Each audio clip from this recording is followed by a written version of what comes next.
You can put your glasses down because I'm going to view off. He ain't kidding, Good evening, everyone. Thank you all for joining us for the Robert and Colleen Rockwell wedding. First and foremost, congratulations to Rob and Colleen on this special day. I'd like to thank both families because I know a lot went into making this day special. Jim Hayes even cashed in all of his frequent wedding points to make this all possible. Okay, there's obviously no such thing as frequent wedding points. But if there was, we'd be rolling first class right now. Well, this is my first best man speech, and who better to give a first speech about than Robbie? I've known Rob my whole life. He's almost like a brother to me. As most of you may know, we really are brothers, but for those who know Rob, he's a really weird dude. People often ask, so what was it like growing up with three boys? And although it's hard for me to describe in so many words, it sounds something like this. Kyle, Robert, Kyle, Clifford Allen Rockwell. I brought you into this world to take you out. So that's my impression of my mother. See, when you grow up with three boys, your name really has no relevance.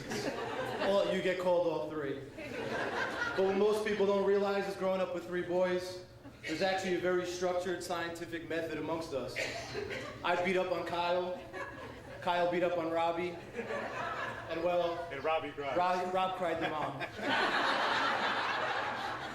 The one thing all three of us would agree on was, what's wrong with mom? She's crazy. We were just kids then. I'm 30 now. And writing the speech, I've done a lot of reflecting on our childhood and see things from an adult perspective. And mom, you are crazy. Sorry, mom. It's like a roasted mom. I know. When Rob was young, he had an abnormally sized head. Alien head. Thanks to our brother Kyle, he quickly adopted the name Alien Head. Some say kids could be mean, but if you saw that head firsthand, you'd say kids could be honest. Can I leave? You laugh, but this is no joking matter. Rob's head was adult size since the day he was born. And not until he was 18 or so did he finally grow into it. His head was so big, his tiny body could barely support it. A common day in the Rockwell household would consist of a black eye or a massive bump on Rob's forehead, caused by striking random objects or simply by the weight of his head gravitating off the top bump. He ain't lying. He's not lying. True story. One time, my mother brought Rob to the dentist, and shockingly, he had a black eye. This is true. The dentist requested my mother leave the room, and then proceeded to interview Rob, explaining to Rob that he is not alone, and that it was okay to tell him what happened. Many kids his age are abused by their parents. Not much have changed since we were kids.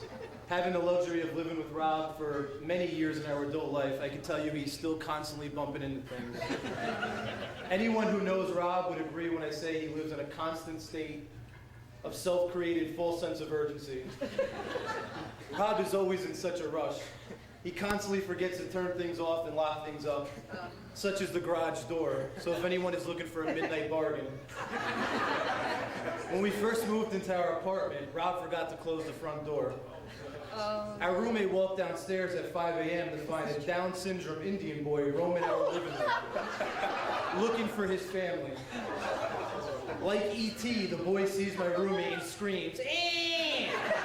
then runs out of the house. Rob laughs.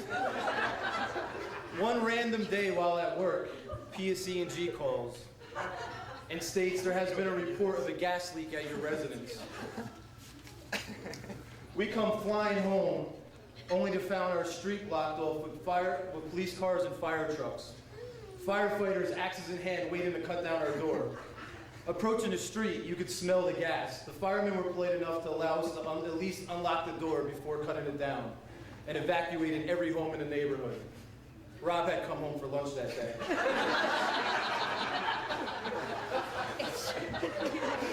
They're all lies, I swear. No, they're not. Nope. I know I've picked on Rob a lot tonight, but there's a lot of benefits with living with Rob too. So I've decided to list a few.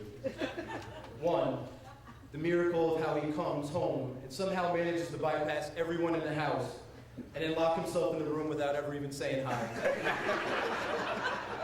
2, how he manages to not ever buy laundry detergent, but every time you decide to do laundry, somehow Rob's stinky clothes have been sitting in the washer and dryer for days. 3, how he's managed to never clean anything other than his own room. 4, how he has never once bought any food for the house with the exception of the 7-Eleven products that he brings home nightly for himself.